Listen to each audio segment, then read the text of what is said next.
All right, so what I didn't tell everybody who stayed, I need some volunteers. So can I get maybe even, let's see, 4 volunteers to come out? Excellent. You don't have to be a soccer pro. I always say my career ended in 5th grade, so that's where my soccer strategy and everything stopped. If everybody grabs a ball. So basically I've broken down our goal for our mini mites is, our mites and mini mites is to learn 4 kind of main skills: dribbling, passing and receiving a ball, kicking, and defense.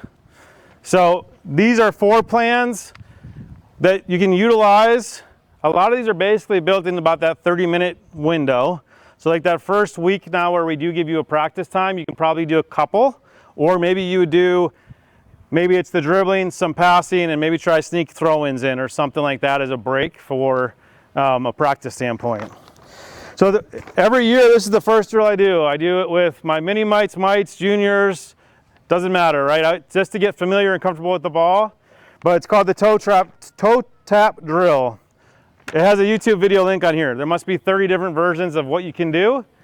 Certainly, you know, our mini mites and mites are basically going to do more of the basic versions. But the goal of the toe tap drill is just to, 1, warm kids up a little bit. 2, get them comfortable with the idea that they can use all sorts of the foot to move a ball, right? They don't just have to use one part or the other. So it's the toe tap, because the first thing we're going to do is start with just a simple toe tap. You guys want to follow along? So that way we can do that. All right. Now, like I say, probably 20 on here. But for instance, the next thing we do is to say, hey, we're just going to use our right foot. So we're going to use inside and out. We're just going to stay stationary and help. And every year I look foolish the first time I do this as I try to get back to normal. Obviously we want to develop both feet. So then we're going to take time and go with both feet. All right, then we're going to use just the inside of the foot. So we get comfortable moving back and forth. If we can get more advanced, we're going to use just the outside of the foot. So it'll be over and cross, cross.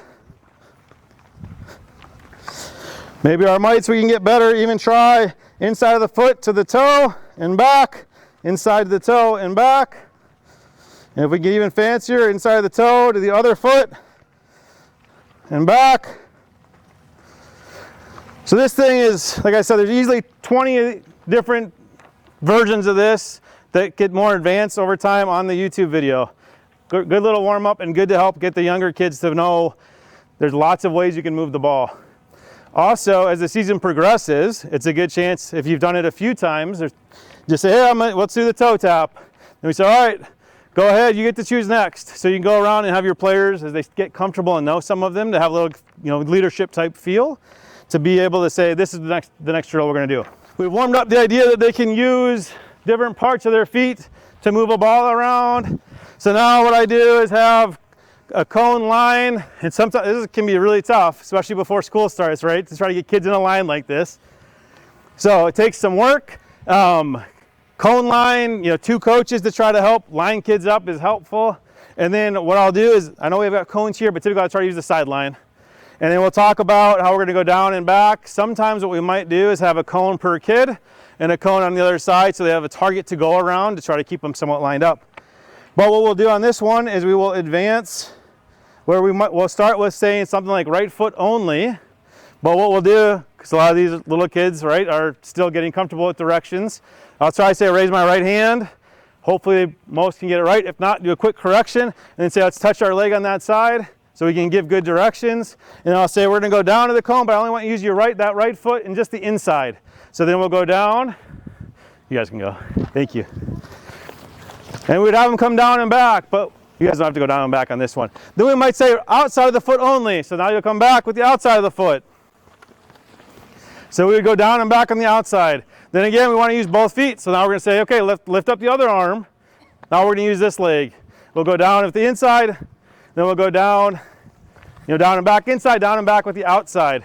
So again, we're trying to make just some familiarity with the idea of how you can move a ball.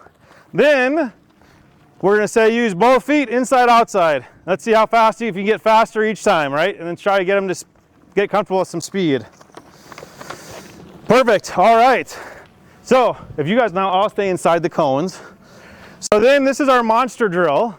I like this one a lot. The kids like it. The idea that you have a monster chasing them with their ball. Usually, again, if you get 2 coaches, that's more helpful. So, perfect world, we've kind of introduced you can use all parts of your feet to move a ball. We've done some moving ball work. And now it's going to be, hey, coaches are monsters. We're trying to get the ball from you, and we're going to try to clear it outside of the cones. And typically for me, it'd be end line, sideline, and then cones to mark off my other section. Players have to stay inside the cones, and we would just say go. I might put a 30-second timer, maybe 45 seconds, maybe depending mites. We might get up to a minute or a minute and a half, depending on how they're kind of doing, to help sort of build some extra conditioning into the practice.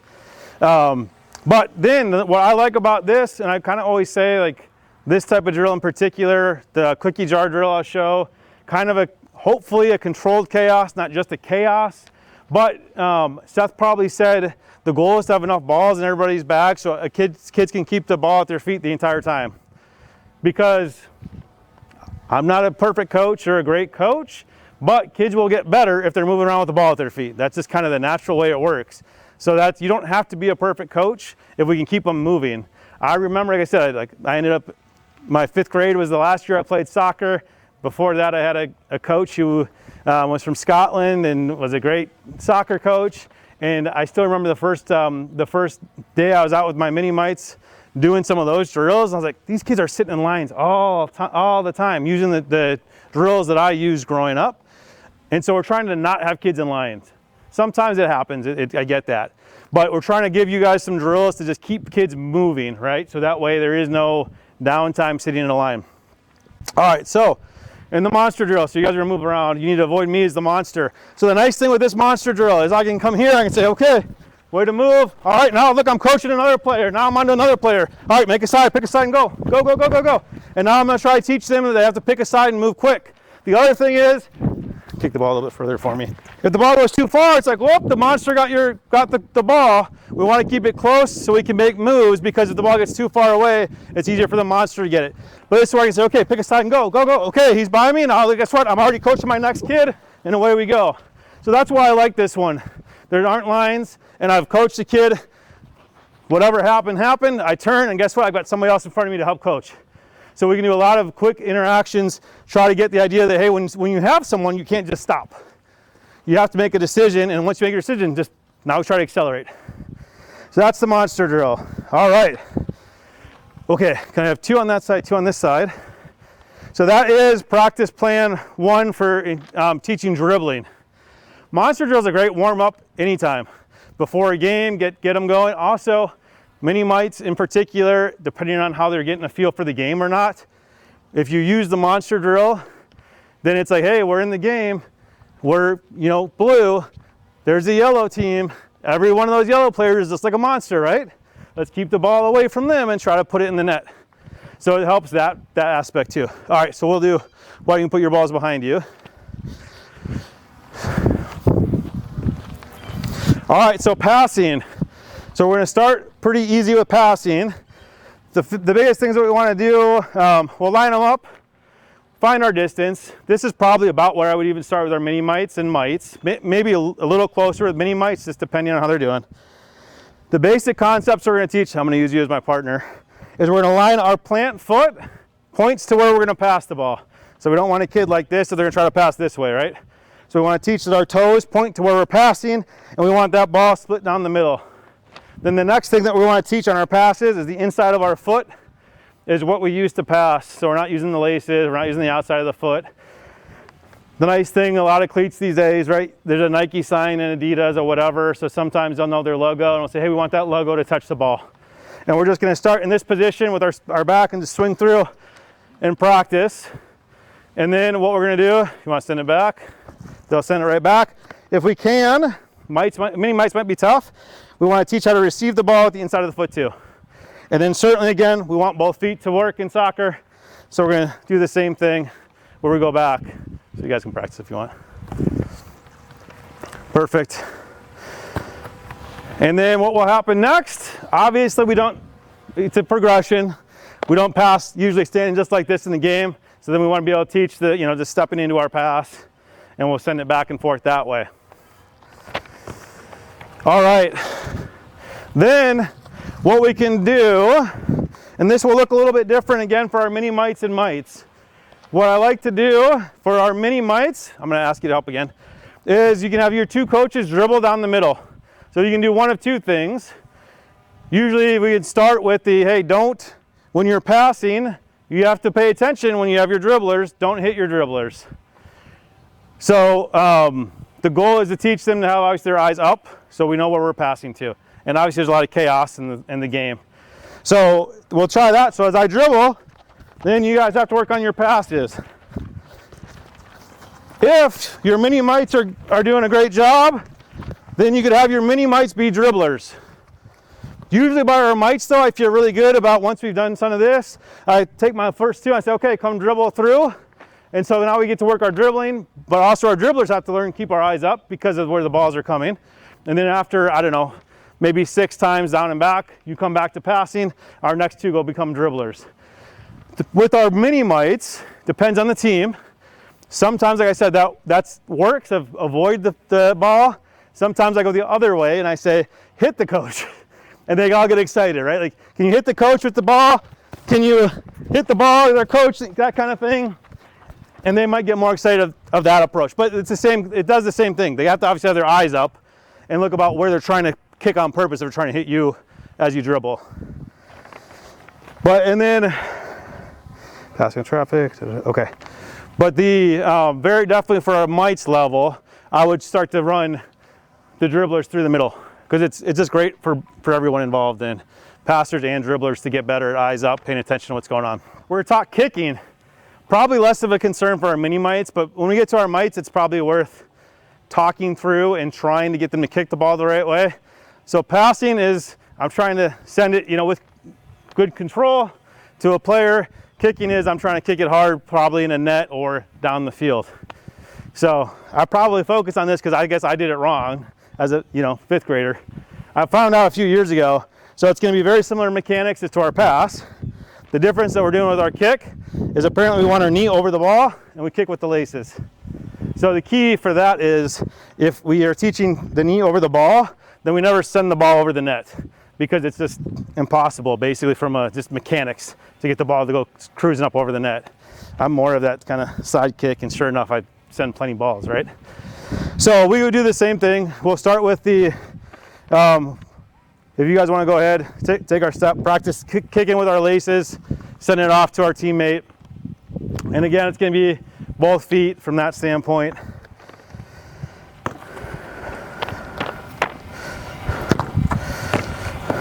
Okay.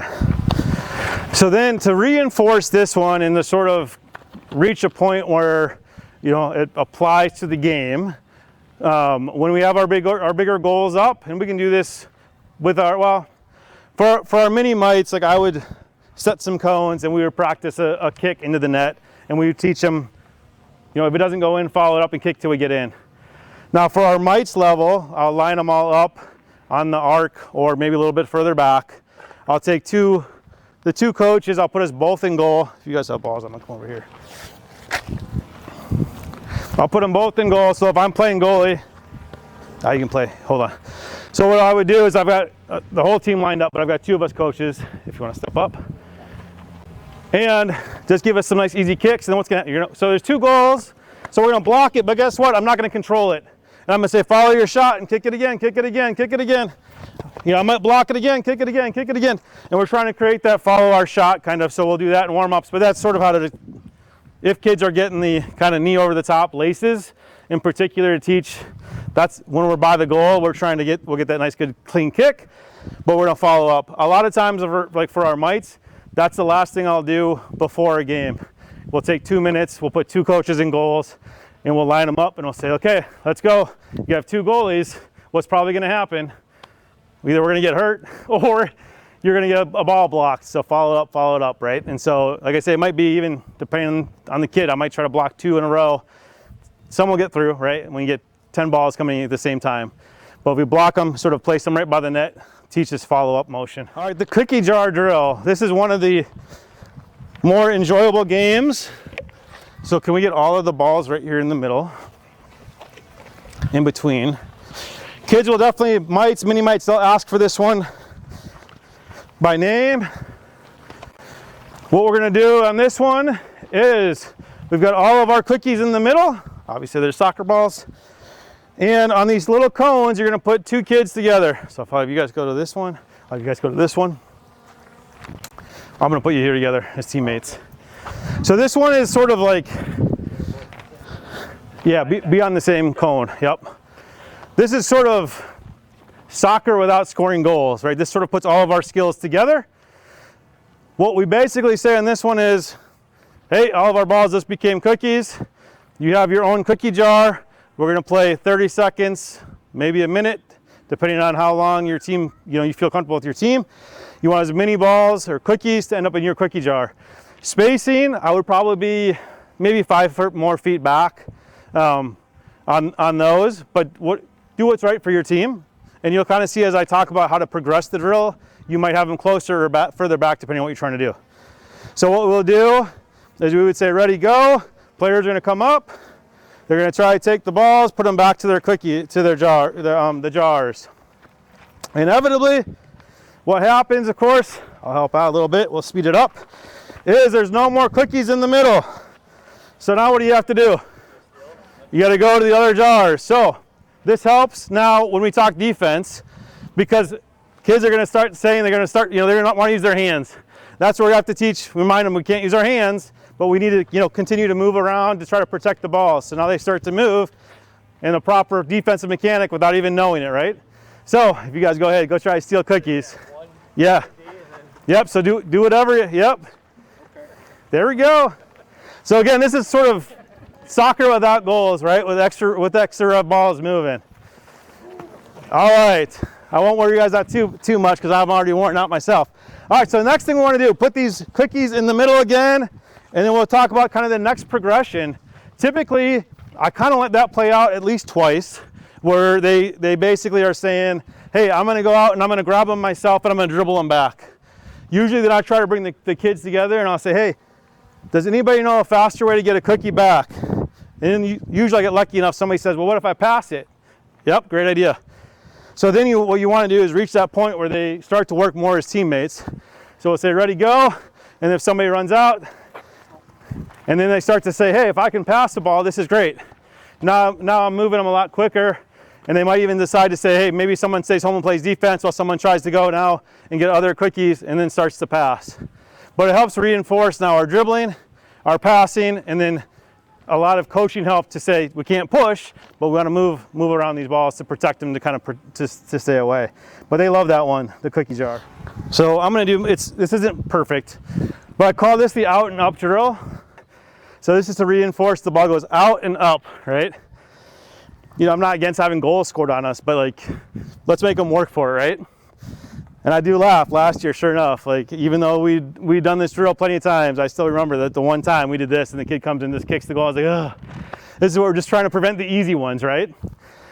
So what we do is we would have, if you guys come over here, this actually kind of works. So we will have basically a miniature scrimmage. We'll start offensive, we'll split in half. The offense will be a couple feet in front of the half field line just because the other team's on the other half of the field. I put 2 tall cones, probably 15 feet in from the half field mark, and then probably 10 feet, 15 feet in from the sidelines. Offense starts with the ball. Our defense is here. Offense is trying to score a goal. Typically I'm in goal or the other coach, so then I can work on my defense. My defense wins the drill by kicking the ball out and past the cones.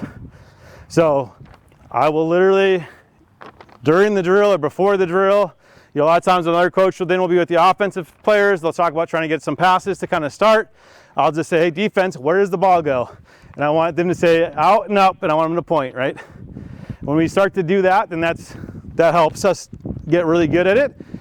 If whoever wins, we just flip, and then the defenders will go to the offense. Offense comes to the defense. When they're over here, next thing I'm saying to them, my next set of my defenders now, hey, where does the ball go? Out and up. And like inevitably, there's some tough plays. Like the ball's coming in, I have momentum this way, and as I run up as a defender, it's easier for me to kick it out this way, right? So that's where, especially when I'm playing goalie, like, hey, next time, Johnny, do me a favor. I want you to try to turn. I know it's tough, but we want to get it out this way and then try to go up the sideline with it versus bring it back in front of our goal. So when I'm playing goalie, it allows me to reinforce some of those types of plays. And the last thing, and there's a YouTube video on this as well, it's really pretty darn good. That's why it's there, is our throw-in mechanics. They do a really nice job on that, talking about starting on the ground. So you'll sit down, and I'd look pretty foolish if I try to do it all. But basically, we're going to start in this motion. They talk about specifically finding a patch. You're going to have nice wide fingers.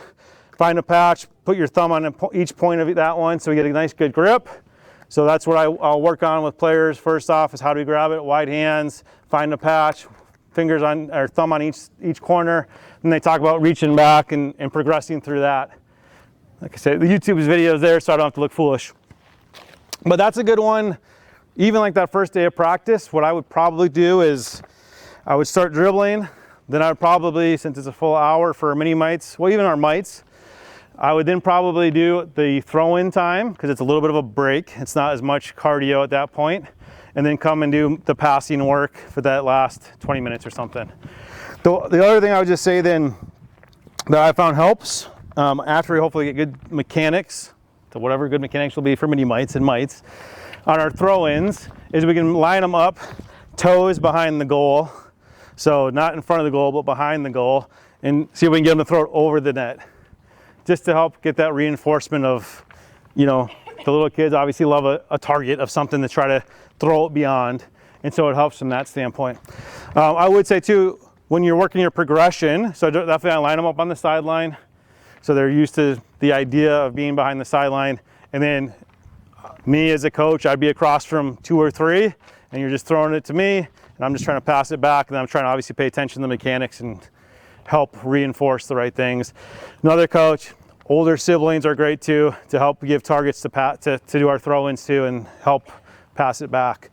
And then that's the other thing I should have said earlier too. So like when we have our 2 lines, you know, whether it's passing, kicking, anything else we're doing in lines, then it's a great opportunity as a coach to be paying attention to one side. Hopefully then your other coach is paying attention to the other side. You can, you know, wait when the ball comes over, talk to the player about, hey, let me see how you have your plant foot. Hey, you got the Adidas on the inside. Remember, we want that Adidas to touch the ball now. So it's a good chance to do sort of that one-on-one type coaching as we work up and down the line.